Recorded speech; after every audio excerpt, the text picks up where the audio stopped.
बांग्लादेश की पूर्व प्रधानमंत्री खालिदा जिया का लंबी बीमारी के बाद निधन हो गया है। खालिदा जिया ने 80 साल की उम्र में आज सुबह 6 बजे ढाका के अस्पताल में अंतिम सांस ली। 2 बार बांग्लादेश की प्रधानमंत्री रह चुकी खालिदा जिया का निधन ऐसे वक्त में हुआ जब बांग्लादेश में चुनाव की प्रक्रिया शुरू हो चुकी है। 17 साल बाद उनके बेटे तारिक रहमान लंदन से लौटे हैं और कल ही उन्होंने 2 जगह से पर्चा दाखिल किया।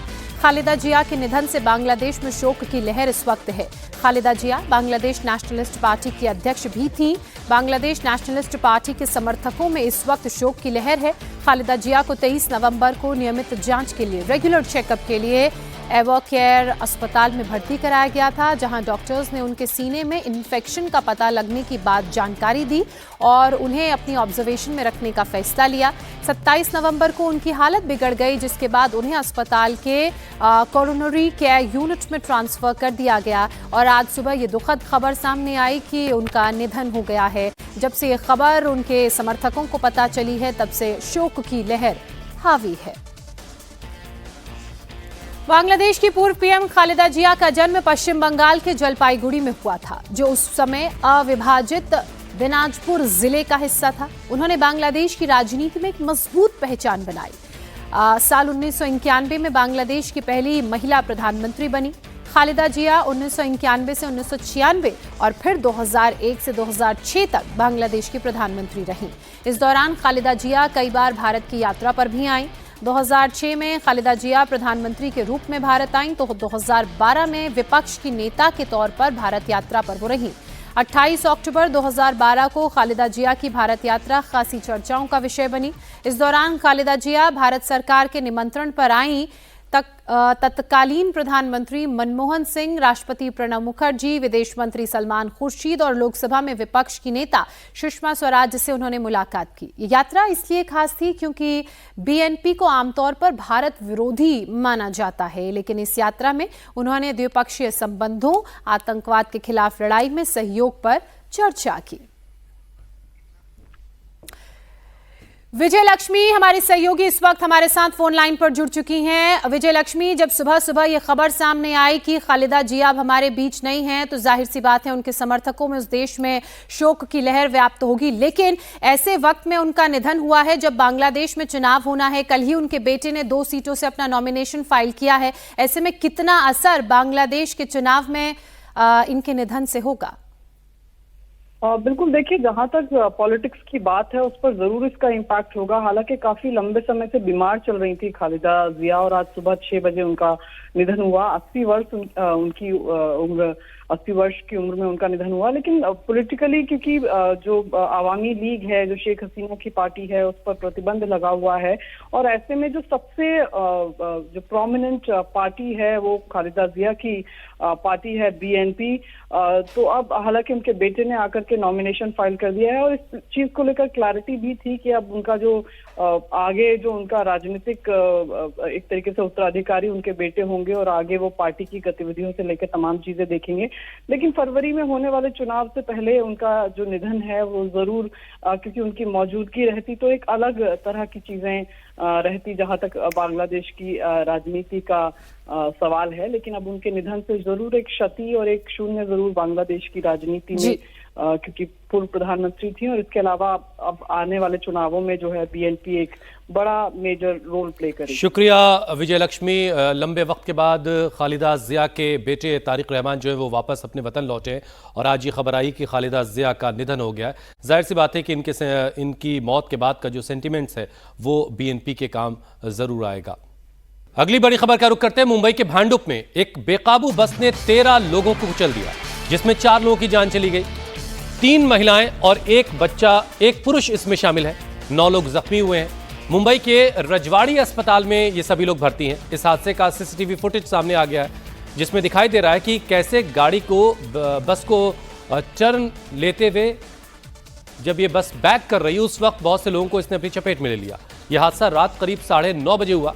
भांडुप स्टेशन के बाहर बेस्ट की इलेक्ट्रिक बस टर्न ले रही थी, तभी अचानक ड्राइवर बस से काबू खो देता है और ये बेकाबू बस भीड़ में घुस गई और करीब 13 लोग इसकी चपेट में आए। हादसा इतना भीषण था कि पीछे जो एक पोल था लोहे का, जब बस की उससे टक्कर हुई तो वो पोल पूरी तरह से टेढ़ा हो गया।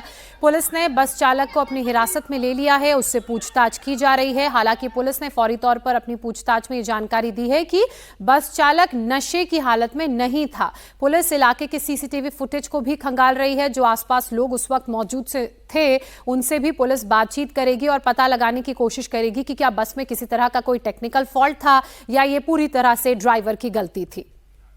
नॉर्थ ईस्ट के छात्र एंजल चकमा की देहरादून में हुई हत्या को लेकर पुलिस का एक्शन जारी है। देहरादून पुलिस की एक टीम चकमा पर हमले के नेपाली मूल के आरोपी की तलाश में है।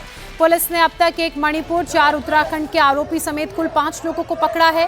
वहीं एंजल को चाकू मारने वाला नेपाली मूल का आरोपी अभी फरार चल रहा है, जिसकी तलाश देहरादून से लेकर नेपाल तक जारी है और उसके ऊपर 25,000 का इनाम भी घोषित किया गया है। उत्तराखंड के मुख्यमंत्री पुष्कर सिंह धामी ने एंजल चकमा से फोन पर बात की। उनके पिता से यह फोन पर बातचीत हुई दरअसल, और उनके पिता को इंसाफ दिलाने का भरोसा भी दिया।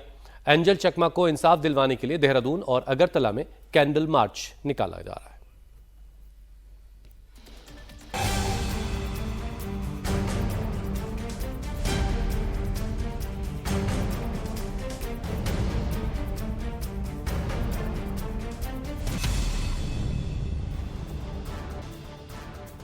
त्रिपुरा के छात्र एंजल चकमा के लिए न्याय की मांग के लिए छात्र सड़कों पर हैं, तो वहीं देहरादून पुलिस नेपाल से लेकर मणिपुर तक आरोपियों की तलाश में जुटी है। एंजल को चाकू मारने वाले नेपाल और मणिपुर के भी युवक हैं। अगरतला में त्रिपुरा इंडिजीनियस स्टूडेंट्स फेडरेशन के सदस्यों ने अस्तबल मैदान में कैंडल मार्च निकाला और एंजल चकमा के हत्यारों को फांसी देने की मांग की। तो देहरादून में यूनिफाइड त्रिपुरा स्टूडेंट्स एसोसिएशन ने सभी पूर्वी यूनियनों के साथ एंजल चकमा की याद में कैंडल मार्च निकाला, जिन पर 9 दिसंबर को देहरादून में हमला हुआ और 26 दिसंबर को इलाज के दौरान अस्पताल में मौत हो गई। मैं था, मेरा भैया था, उनका 2 दोस्त हम लोग के साथ हम लोग गए थे सामान लेने के लिए। उधर पे उन लोग का ग्रुप था उधर पे पूरा, तो उन लोग थोड़ा पी रखा था उन लोगों ने, तो उन लोग हम लोग को मेरे को थोड़ा पोक कर रहा था, ये चिंकी उनकी मेरे को थोड़ा सा रेजिस्टेंस कर रहा था। तो मैं थोड़ा अपने तरफ से अपने सेल्फ डिफेंस मतलब थोड़ा बोल रहा था कि भैया क्या हो गया करके उधर पे। हम लोग अपना उस समय फोन में बात कर रहा था, मैं अपना बस मैं अपना कन्फेस किया कि भैया क्या हुआ, गाली क्यों दे रहे हो। तो उनका वो प्लानिंग था क्या था वो मेरे को पता नहीं, पर उन्होंने डायरेक्ट मेरे में अटैक कर दिया उन लोगों ने। तो फिर भैया आया मेरे को बचाने के लिए आया, फिर भैया को मेरे को कड़ा से मारा, लगा उससे, फिर भैया को उन लोगों ने चाकू मार दिया स्पाइन की तरफ में। फिर भैया भी पूरा राइट से हिल नहीं रहा है। त्रिपुरा के मछीमारा का रहने वाला एंजल चकमा MBA का छात्र था। 9 दिसंबर को एंजल चकमा अपने भाई माइकल चकमा के साथ मार्केट में था। मार्केट में कहासुनी के बाद कुछ बदमाशों ने एंजल को चाकू मार दिया। आरोप है कि एंजल पर नस्ली टिप्पणी की, जिसका उसने विरोध किया। 17 दिनों तक संघर्ष के बाद 26 दिसंबर को एंजल की मौत हो गई। चाकू मारने वाला एक आरोपी नेपाल का है जो फरार है। पुलिस ने 5 आरोपियों को गिरफ्तार कर लिया है, जिनमें 4 उत्तराखंड के और 1 मणिपुर का है। देहरादून पुलिस की एक टीम फरार आरोपी की तलाश में नेपाल गई है। उस पर 25,000 का इनाम भी रखा गया है। जैसी शिकायत ये नेक्स्ट डे प्राप्त हुई थी, इस पर पुलिस द्वारा इसमें प्राइमरी चूंकि अज्ञात में इसमें कंप्लेंट दी गई थी, तत्काल पुलिस ने मौके पे जाकर सीसीटीवी और अन्य लोगों से जानकारी की और जानकारी के आधार पर इसमें जो है 6 लोग को इसमें आइडेंटिफाई किया था, जिसमें 5 लोग को पुलिस ने अरेस्ट कर लिया था। लेटर ऑन कोर्ट में इसमें 2 लोग अंडर एज पाए गए थे, जिनको सुधार गृह में भेजा गया है। 3 लोग अभी भी जुडिशियल न्यायिक हिरासत में है। इसमें एक व्यक्ति जो है 22 साल का जो है, जिसका पता चला तो नेपाली मूल का है और वो पूर्व में हरिद्वार में काम करता था, विभिन्न स्थानों पर काम किया। तो उसके लिए हमारी टीमें लगातार लगी हुई है। कोर्ट से हमने वारंट भी इसमें ले लिया है और उसकी गिरफ्तारी उसमें शीघ्र इसकी गिरफ्तारी के भी निर्देश जारी किए गए हैं। ओवरऑल जो पूरे इंसिडेंट में कहीं ना कहीं जो 2 ग्रुप थे, जिसमें डिजीज फैमिली उसके ब्रदर डिजीज और उसका ब्रदर था, और साथ ही साथ 6 लोग थे, जिसमें एक मणिपुर और एक नेपाली युवक था, 2 अंडर एज इसमें लड़के थे। इनका कहीं ना कहीं आपसी जो है हॉट टॉक्स हुई और वो कहीं ना कहीं कंफ्यूजन में कि कहीं कोई टिप्पणी की जा रही है, उसके आधार पर वहां झगड़ा हुआ था। एंजल की हत्या के बाद खुद उत्तराखंड के सीएम एक्शन में हैं। उन्होंने त्रिपुरा के सीएम से बात की है। साथ ही गृह मंत्री और रक्षा मंत्री को भी घटना की जानकारी दी है। धामी ने 5 आरोपियों की गिरफ्तारी के बाद चकमा के पिता से भी फोन पर बात की। चकमा जी कैसे हैं? तरुण जी ठीक है। बहुत हमारा एक्चुअली में बहुत ही दुखद घटना हुआ। हम बहुत दुखी हैं इससे, और इस पर हमने बहुत सख्त कार्रवाई के लिए कहा है यहाँ पर, है ना। और पाँच लोग जो भी इसमें थे बदमाश, 5 गिरफ्तार कर लिए गए हैं, जो भी इस घटना में जिन्होंने भी अपराध में किया है। और एक कोई नेपाल का था, शायद वो नेपाल भागा हुआ है, कहाँ है, तो उसके ऊपर इनाम यहाँ घोषित हमने कर दिया है, और उसको पकड़ने के लिए भी टीम वहाँ पर भेज दी गई है पुलिस की ना। लेकिन चलिए, अब ये तो सब हो ही जाएगा, लेकिन बहुत दुखद है और हम बहुत दुखी हैं, मतलब सच में बहुत कष्ट है हमको। और मैं समझ सकता हूँ आपका बहुत कष्ट है, परिवार में बहुत कष्ट है, और थोड़ा सा हिम्मत करिए। और क्या कहें, बहुत आपके लिए, एक पिता के लिए इससे ज़्यादा कष्ट और क्या हो सकता है ना। जो भी लोग इसके दोषी हैं उनको हम लोग कड़ी से कड़ी सज़ा दिलाएंगे। यहाँ मैंने उनसे भी बात किया था, हमारे जो मुख्यमंत्री जी हैं डॉक्टर मानिक साह जी से भी परसों मेरा बात हुआ था, उनका भी फ़ोन आया था। और माननीय गृह मंत्री जी का, रक्षा मंत्री जी, सभी लोगों ने बात किया है मुझे, है ना। तो हम लोग बात कर रहे हैं इसमें, तो हम इसमें पूरी कार्रवाई करवाएंगे। आप बिल्कुल, मतलब इस बात के लिए तो कोई आपको नहीं करना, जो भी कठोर से कठोर कार्रवाई होगी वो होगी, और हम लोग पूरे परिवार के साथ हैं। जिस एंजल चकमा के साथ 6 आरोपियों ने नस्लीय भेदभाव किया और विदेशी बताकर मार दिया गया, उसके पिता तरुण चकमा बीएसएफ में है। तरुण चकमा ने मांग की है कि एंजल चकमा को इंसाफ मिलने के साथ ही नॉर्थ ईस्ट के लोगों के साथ भेदभाव ना हो। चाहता हूँ कि सर हमारा कोने से, मतलब हमारा नॉर्थ ईस्ट से, मतलब मणिपुर है, मिजोरम है, नागालैंड, त्रिपुरा, हर जगह से वहाँ बच्चे पढ़ने जाते हैं, या मतलब दिल्ली में हो, बॉम्बे में हो, या बेंगलोर में, हर जगह में कोई नौकरी करने जाता है, कोई पढ़ाई करने जाता है, कोई कंपनी में काम करने जाता है, मजदूरी करने जाता है। तो इनका साथ ऐसे गलत व्यवहार नहीं होना चाहिए। हम भी इंडियन हैं सर। उत्तराखंड की पुलिस एक्शन में है। 6 में से 5 आरोपी पकड़े जा चुके हैं, लेकिन कांग्रेस की सियासत शुरू हो गई है। राहुल गांधी ने लंबा चौड़ा सोशल मीडिया पोस्ट डालकर इसे हेट क्राइम बताकर बीजेपी पर निशाना साधा, तो गौरव गोगोई ने वन इंडिया पर सवाल उठाए।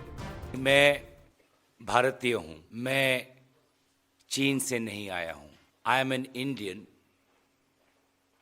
आई am not Chinese. The people of north east are Indians, the people of north east are not Chinese. अफसोस की बात है कि यही शब्द 9 दिसंबर को त्रिपुरा के 24 साल के युवक एंजल चकमा को देहरादून में कहना पड़ा। आज की सरकार ये जो वन इंडिया की बात करती है, इस वन इंडिया में जो कितनी विविधताएं हैं उसकी बात नहीं करती। देहरादून में जो हुआ है इसका तो मुख्यमंत्री तो कदम उठा ही रहा है, पुलिस कार्रवाई सख्त होना चाहिए। मैं जो कह रहा हूं कि जो मानसिकता है कि अपने देश के हो या किसी भी विदेश हो, क्यों मजाक उड़ाना चाहिए? किसी का जात, किसी का नस्ल या किसी का धर्म लेकर के क्यों मजाक उड़ाना चाहिए? इसको एक आइसोलेटेड इंसिडेंट, कानून व्यवस्था का मुद्दा नहीं मानते हुए इसको समाज का, देश का एक ऐसा मुद्दा है जिसको सबको मिलकर के लड़ना चाहिए। उत्तराखंड पुलिस के सामने अब चुनौती उस नेपाली युवक को पकड़ना है, जिसके बारे में आशंका है कि वो हत्या के बाद नेपाल फरार हो चुका है। नए साल पर अगर आप भी मथुरा, वृंदावन, वाराणसी या फिर अयोध्या जाने के बारे में सोच रहे हैं तो जरा ठहरिए, क्योंकि इस वक्त ऐसी जगहों पर जाना आपको एक नई परेशानी में डाल सकता है। और ख़ास तौर से अगर आपके साथ बच्चे भी हैं और घर के बुजुर्गों को भी आप लेकर निकलना चाहते हैं नए साल मनाने के लिए, तो इन सभी जगहों पर लोगों की इस वक्त भारी भीड़ है। काशी से लेकर मथुरा तक लाखों की तादाद में लोग पहुंच रहे हैं और लोग नया साल अपना एक तरीके से भगवान की शरण में मंदिरों में गुजारना चाहते हैं पहला दिन। पुलिस ने इसीलिए खासतौर से एक एडवाइजरी जारी की है और लोगों से कुछ दिन ऐसी जगहों पर न आने की अपील की है। हालांकि नए साल पर धार्मिक स्थलों पर श्रद्धालुओं की भीड़ अभी और बढ़ेगी।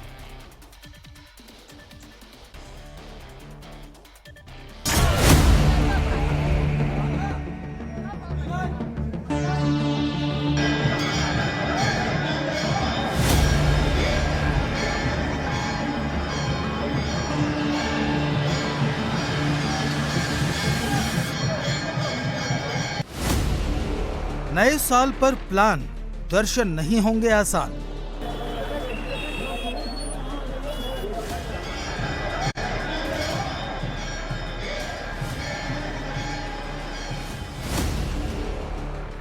अयोध्या, मथुरा, काशी, श्रद्धालुओं की भीड़ है भारी।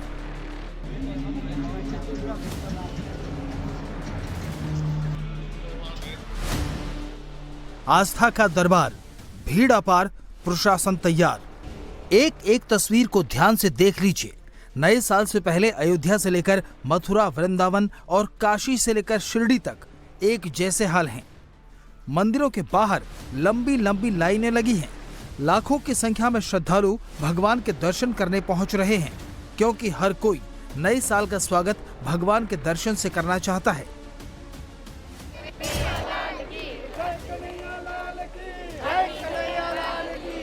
तस्वीरें यूपी के वृंदावन की हैं, जहां बांके बिहारी मंदिर में नए साल से पहले जबरदस्त भीड़ है।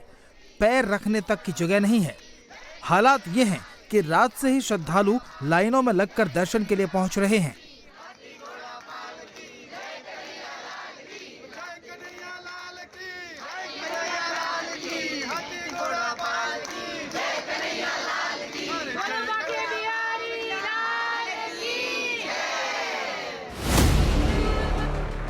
प्रशासन के मुताबिक पिछले कुछ दिनों से करीब 4 से 5 लाख श्रद्धालु मथुरा, वृंदावन पहुंच रहे हैं, जबकि 31 दिसंबर और 1 जनवरी को ये संख्या और भी बढ़ सकती है।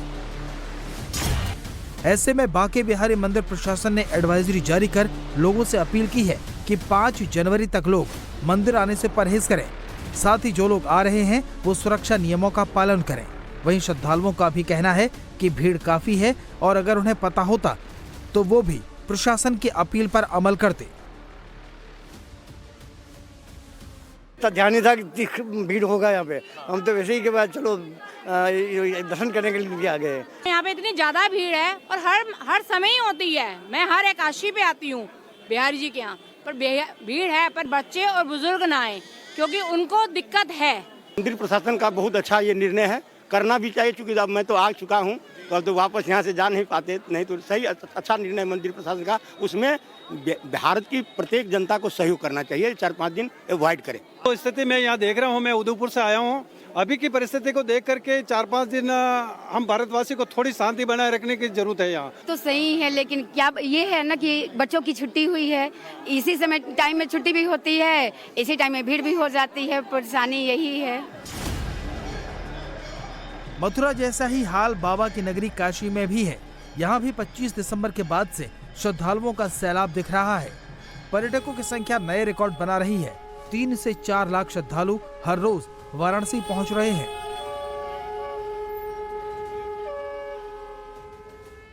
और काशी विश्वनाथ मंदिर में भारी भीड़ है। 2-2 किलोमीटर लंबी लाइनें लग रही हैं, जिसे देखते हुए मंदिर में स्पर्श दर्शन पर 2 जनवरी तक के लिए रोक लगा दी गई है। सभी तरह के प्रोटोकॉल बंद कर दिए गए हैं। मंदिर के चारों एंट्री गेट को अलग अलग जोन में बांटा गया है। मंदिर के आसपास सुरक्षा के लिए बैरिकेडिंग की गई है। सीसीटीवी के जरिए संवेदनशील इलाकों पर नजर रखी जा रही है।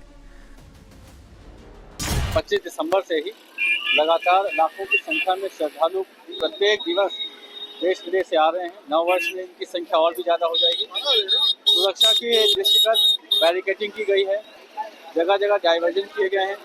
पीए सिस्टम से अनाउंसमेंट भी किया जा रहा है, जहाँ पे सीसीटीवी कैमरे से पूरे घाटों की और जहाँ भी जो हमारा सेंसिटिव पॉइंट है उनकी मॉनिटरिंग की जाएगी। ड्रोन से हम लोग एरियल सर्विलांस भी कर रहे हैं। सोशल मीडिया पे भी हम लोग मॉनिटरिंग कर रहे हैं लगातार, ताकि कोई मिसलीडिंग फैक्ट या भ्रामक तथ्य उस पर ना फैलाया जाए। सुरक्षा की दृष्टि से सिविल फोर्स के साथ साथ में पीएसी और पैरामिलिट्री फोर्सेस का भी डिप्लॉयमेंट किया गया है। रामनगरी अयोध्या में भी इस वक्त काफी भीड़ है। हर रोज 1 लाख से ज्यादा भक्त प्रभु श्री राम के दर्शन करने पहुंच रहे हैं। हनुमानगढ़ी में भी भक्तों का सैलाब उमड़ रहा है और नए साल पर भीड़ और भी होने की संभावना है। ऐसे में पुलिस प्रशासन ने विशेष इंतजाम किए हैं। जगह जगह बैरिकेडिंग लगाई है ताकि भीड़ को कंट्रोल किया जा सके। सेक्टरवार और जोनवार ड्यूटियां लगाई गई हैं। साथ ही सीसीटीवी और टीथर ड्रोन के माध्यम से भी श्रद्धालुओं की निगरानी की जा रही है। जितने भी वाहन आ रहे हैं उन सभी की चेकिंग और फ्रिस्किंग की जा रही है और संदिग्ध वाहनों की भी चेकिंग की जा रही है। जिन वाहनों में ब्लैक फिल्म है उनको भी उतरवाने का काम किया जा रहा है। भीड़ के हिसाब से हमने जब भी हमें आवश्यकता लग रही है हम रूट का डाइवर्जन कर रहे हैं। वहीं साईं बाबा के दर्शन के लिए जाने वाले भक्तों के लिए बड़ी खुशखबरी सामने आई है। नए साल के स्वागत को देखते हुए 31 दिसंबर को साईं मंदिर को रात भर दर्शन के लिए खोले रखने का फैसला किया गया है। साथ ही भीड़ की संभावना को देखते हुए साईं संस्थान ने विशेष तैयारी की है। नए साल में अब कुछ ही घंटे बचे हैं। ऐसे में प्रशासन के लिए भीड़ कंट्रोल करना बड़ी चुनौती होगी। जम्मू कश्मीर के पिकनिक स्पॉट्स पर न्यू ईयर सेलिब्रेट करने पहुंचे सैलानियों को इस बार 31 दिसंबर और 1 जनवरी को बारिश और बर्फबारी का सामना करना पड़ सकता है। मौसम विभाग ने आज से ही बारिश का अलर्ट जारी किया है, तो गुलमर्ग और सोनमर्ग पहुंच रहे सैलानी बर्फ में मस्ती करते नजर आए। मौसम के खराब होने और त्योहारी सीजन का फायदा उठाकर सीमा पार से साजिश रचने वालों के खिलाफ सुरक्षा एजेंसियां भी अलर्ट पर हैं। श्रीनगर से लेकर एलओसी तक सिक्योरिटी टाइट है।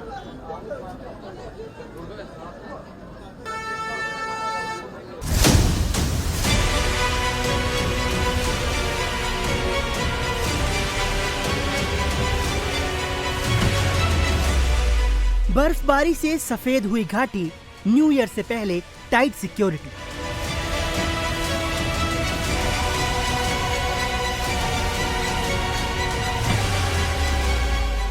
नए साल के जश्न की जोरदार तैयारी, बर्फबारी के बीच सुरक्षा भारी।